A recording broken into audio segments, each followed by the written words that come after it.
Jewelleries లో gratitude sale March 8 నుంచి 11 వరకు ఫ్లాట్ 50% ఆఫ్ ఆన్ విఏ. నమస్తే అమ్మా. నమస్తే తల్లి. హ్యాపీ హోలీ అమ్మా. అమ్మా మీకు కూడా హోలీ శుభాకాంక్షలు. అమ్మ, హోలీ అంటే full of colours, full of bhang festival, full of vibrant festivals అట్లానే అనుకుంటాం. కానీ అసలు సనాతనంలో చూస్తే కనుక హోలీకి పరమార్థం వేరే ఉందమ్మా. ముఖ్యంగా మధురై అటు సైడ్ ఆల్మోస్ట్ ఒక 40 days ఏమో చాలా గ్రాండ్ లెవెల్లో చేస్తారంట.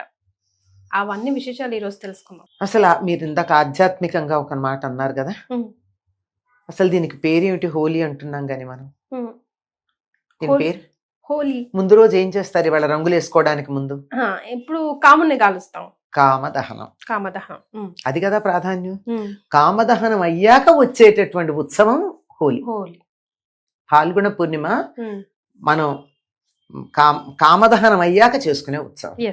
కామదహనం అంటే ఏమిటి? కామదహనం, కామము అంటే కోరిక. కోరిక ఏ కోరికైనా సరే.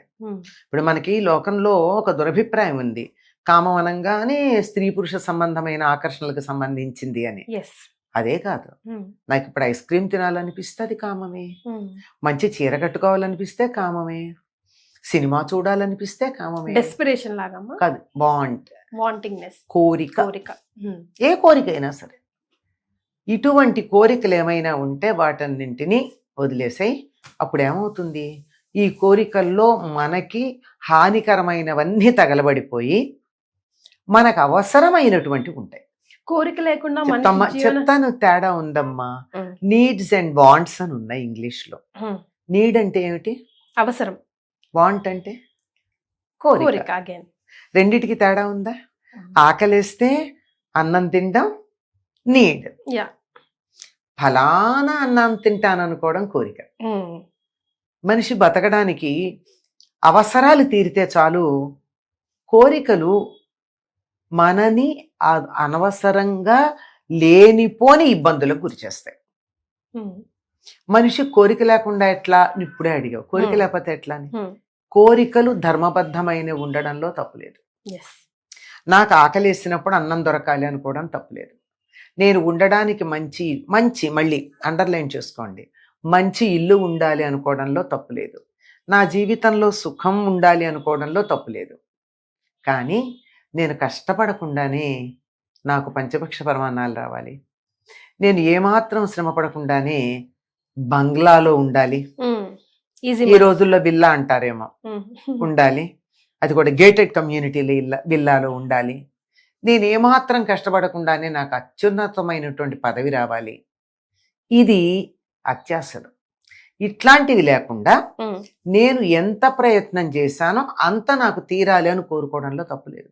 ధర్మబద్ధమైనటువంటి కామాన్ని మన శాస్త్రాలు ఎప్పుడూ కాదనలా. కామం కూడా ధర్మబద్ధంగా ఉండాలి. ఈ ఇల్లు బాగుంది గనక నాకు కావాలి అని మనసులో అనిపించడంలో తప్పు లేదు. అట్లాంటి ఇల్లు నువ్వు కట్టుకో సంపాదించి, అంతేగాని ఇదే ఇల్లు నాకు ఇస్తావా ఇవ్వవా, నాకు కావాలి ఇది న్యాయం, ఇప్పుడు నేను నాకు అమ్మేసేయి కాదు, నాకు అమ్మేసేయి, నేను చెప్పిన రేటుకి అమ్మావా గుడ్, అమ్మలేదా నేను తీసుకుంటా, ఇది తప్పు. దీన్ని ఒప్పుకోలేదు. కానీ అటువంటి ఇల్లు నేను కట్టుకోవాలని కట్టుకోవడంలో తప్పులేదు. ప్రతిదీ కూడా అంతే. అటువంటి ఏదైతే పనికిరాని కామం ఉందో ఆ కామాన్ని మించి ఇష్టం ఒకటి ఉంటుంది. ఇష్టం వేరు, కామం వేరు. అటువంటి కామం అవసరం లేనటువంటిది, మన ఊరికి ఆర్భాటానికి, ప్రదర్శనకి, నలుగురికి చెప్పుకోవడానికి, గొప్పలకి, దానికోసం ఉండే కోరికలన్నీ తగలబెట్టి మన అవసరాలని హాయిగా ఆనందంగా తీర్చుకునేటటువంటి పద్ధతికి వస్తే జీవితం కలర్ఫుల్గా ఉంటుంది. లేకపోతే ఏమవుతుంది, ఈ కోరికలు అనేటటువంటి మసి బారిపోతుంది. దాంతో లోపల ఉన్న దీపం బయటికి రాకుండా మినుకు మినుకుమంటూ ఉంటుంది. ఎప్పుడైతే అది పోయిందో అన్ని రంగుల కాంతులు మనకి చక్కగా రావటం జరుగుతుంది. కానీ మనం ఏం చేస్తున్నామమ్మా, ఇంట్లో ఉన్న ప్లాస్టిక్, పాత చినిగిపోయిన వస్తువులు, చెక్కలు, చారబాటాలు, అవసరం ఉన్నవి లేనివి అన్ని పడేస్తున్నాం. ప్లాస్టిక్ వేయకూడదు. అంటే మనం మనసుని శుభ్రం చేసుకుని అక్కర్లేని కోరికలన్నీ పక్కన పారేసి, ఇది అవసరమా నాకు, నేను ఇప్పుడు అర్జెంటుగా స్విట్జర్లాండ్ టూర్ వెళ్ళడం అవసరమా నా ఆర్థిక పరిస్థితిని బట్టి ఆలోచించుకుని స్విట్జర్లాండ్ వెళ్ళను, మన దేశంలో స్విట్జర్లాండ్ లాంటివి కొన్ని ఉన్నాయి కదా, అక్కడికి వెడతాను అని సర్దుకుని ఈ స్విట్జర్లాండ్ కోరికని హోలీ మంటలో పడేద్దాం. అట్లా మనసులో అక్కర్లేని వాటిని తీసేసినట్టు దానికి సింబాలిక్గా ఇంట్లో అక్కర్లేనివి తీసి పడేస్తాం. అంటే సంవత్సరం అంతా వాడినవి, నేను ఇంకోళ్ళకి ఇస్తే కూడా పనికిరానటువంటివి కొన్ని మనం ఇస్తే పనికొస్తాయి కదమ్మా. నేను కొత్త ఫ్రిడ్జ్ కొనుక్కున్నాను, పెద్దది, చిన్నది ఉంది ఇంట్లో, మన ఇంట్లో పనిచేసే వాళ్ళకో మరొకళ్ళకో కొనుక్కోలేని వాళ్ళకమ్మా, కొత్తగా నీ కూతురుకు పెళ్ళయింది కదా, ఈ ఫ్రిడ్జ్ ఇచ్చేసేయి, తర్వాత వాళ్ళు డబ్బున్నప్పుడు కొనుక్కుంటారు, నీ ఇచ్చేయచ్చు. అంతేగాని పాడైపోయింది దాని మీద 10,000 పెడితే గానీ బాగుపడదు అనుకున్నటువంటి ఫ్రిడ్జ్ తీసుకెళ్లి వాళ్ళకి ఇస్తారా? ఇవ్వరు కదా. ఇచ్చేప్పుడు బాగు చేయించి ఇవ్వాలి. ఆ రకంగా పనికి రానివి ఏవైతే ఉన్నాయో వాటిని ఇతరులకు ఇవ్వగలిగినవన్నీ ఇచ్చి మిగిలినటువంటి వాటన్నిటిని అందులో పడేయాలి. అదమ్మా హోలీ నాడు చేసేటటువంటి పని. అంతేగాని ప్లాస్టిక్ అస్సలు వేయకూడదు.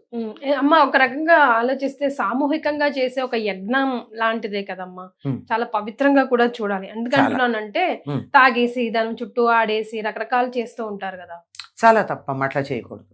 దాంట్లో కూడా చాలా పవిత్రం కామదహనం. అంటే కామదహనం చేసినటువంటి సందర్భంలో అక్కడ ఎవరున్నారు?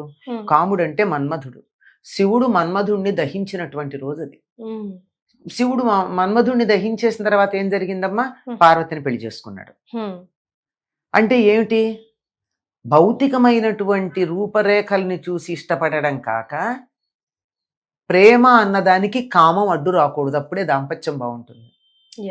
పెళ్లి చేసుకున్నప్పుడు ఇద్దరు అందంగానే ఉంటారు, ఒకళ్ళు బాగా నచ్చుతారు, అంతా బాగుంటాయి. 4 రోజులు పోయేటప్పటికి ఎదుటి వాళ్ళల్లో లోపాలు కనపడడం మొదలు పెడతారు.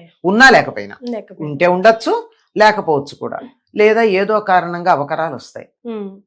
ఆడపిల్లలు డెలివరీ అయిన తర్వాత అంతకు ముందున్నంత అందంగా ఉండలేకపోవచ్చు, ఏ యాక్సిడెంట్స్ జరగచ్చు, ఏదో ఇబ్బందులు రావచ్చు. మరి అంతకు ముందున్న శరీరాకర్షణ వల్ల కలిగినటువంటిది ఇలాంటివి జరిగాక ఏమవుతాయి? అందువల్ల ఈ శరీరాకర్షణని దాటి ఇద్దరు ప్రాణులు కలుస్తున్నారు ఉన్నప్పుడు మాత్రమే ఆ దాంపత్యం బాగుంటుంది. భౌతికమైనటువంటి రూపురేఖల్ని దాటి మనుషులకు పని ఆత్మ దాకా వద్దు. ఒకరి మనస్సు ఒకరు తెలుసుకుని ఒకళ్ళతో ఒకళ్ళు చక్కగా కలిసి ఉండడానికి, భౌతికతను అసలు రూపురేఖల గురించి ఆలోచించకుండా కలిసి ఉండడానికి సిద్ధపడడం కామదహనం చేసుకున్నాక జరిగే వివాహం. అది శివపార్వతుల వివాహానికి ముందు జరిగినటువంటి కామదహనం జరిగింది ఈరోజు. కాబట్టి అంత పవిత్రంగా చూడాలి మనం కూడా, చాలా పవిత్రంగా. శివుడి యొక్క కంటి మంట నుంచి వచ్చింది. దీన్ని చూసిన తర్వాత ఏమర్థం చేసుకోవాలి?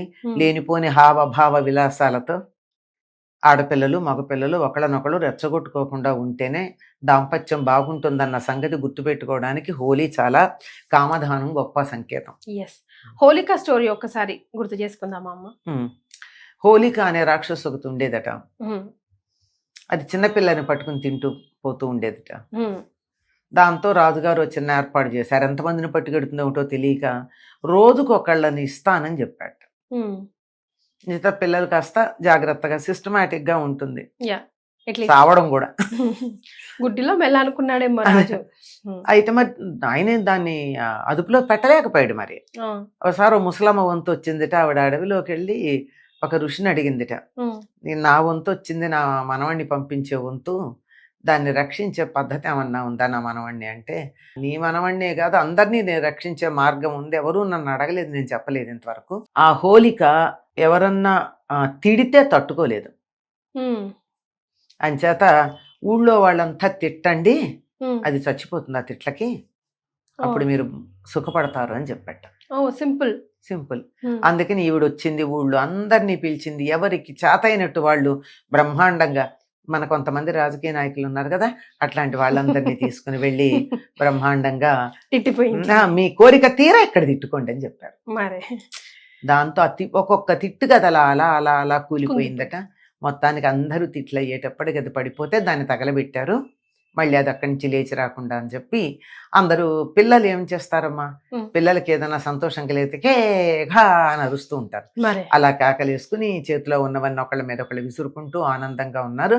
అదే రంగులు విసురుకోవటంగా ఆ దుఃఖం పోయి రంగులు వచ్చాయి అని చెప్తారు. ఇట్లాంటిదే బర్మా మొదలైన దేశాల్లో కూడా ఇటువంటి కథలే మనకు లోకంలో ఉన్నాయి.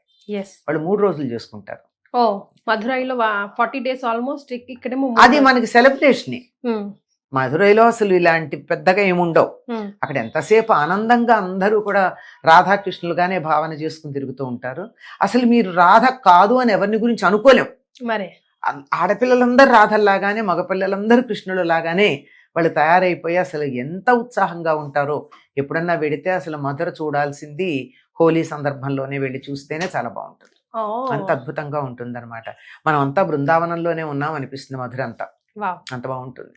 ఆ రోజు అంటే హోలీ రోజు ముఖ్యంగా పౌర్ణమి కాబట్టి స్పెషల్ గా మనం అమ్మవారి ఆరాధన గానీ ఏమైనా లైక్ ఏ విధంగా చేస్తే బాగుంటుంది అంటారమ్మా? ఆ రోజు మామూలుగా చేసుకునే పాల్గొన పూర్ణిమ నాడు చదివితే చాలా మంచిదని నేను విన్నాను అమ్మ. ప్రతి పూర్ణిమకి కూడా చేసే పని ఏమిటంటే సూర్యాస్తమయం అయ్యే సమయానికి అంటే చంద్రోదయం అయ్యే సమయానికి తులసి దగ్గర పాలు పెట్టి, పాల మీద మూత లేకుండా పెట్టి లలితా పారాయణ చేసి చంద్రుడి వెన్నెల కిరణాలు అందులో పడేట్టుగా అప్పుడు దాంట్లో కొద్దిగా బెల్లం వేసి అది అందరూ తీసుకుంటారు.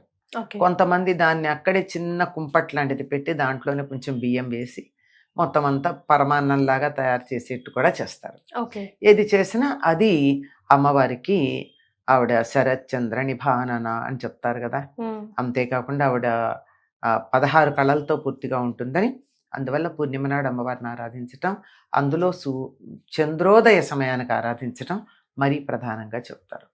ఇంకొక విశేషం మాత్రం ప్రధానంగా చెప్పుకోవాలి. పాల్గొన పూర్ణిమ నాడే సీతారాముల కళ్యాణం జరిగింది. కానీ మనం ఇప్పుడు చేయం కదమ్మా. చేసుకోవచ్చు, ఎవరొద్దన్నారు. మరి సీతారామ కళ్యాణం మనం ఉగాది తర్వాత చేస్తున్నాం, నవమి నాడు చేస్తాం. ఎందుకు చేస్తాం? ఎందుకంటే ఆయన పుట్టినరోజు గనక. దేవతామూర్తులకి ఇన్ని సందర్భాల్లోనూ కళ్యాణాలు చేయొచ్చు, శాంతి కళ్యాణాలు. మనం ఆ రోజు చేసుకుంటున్నాం. Right. Thank you so much అమ్మా. నమస్తే.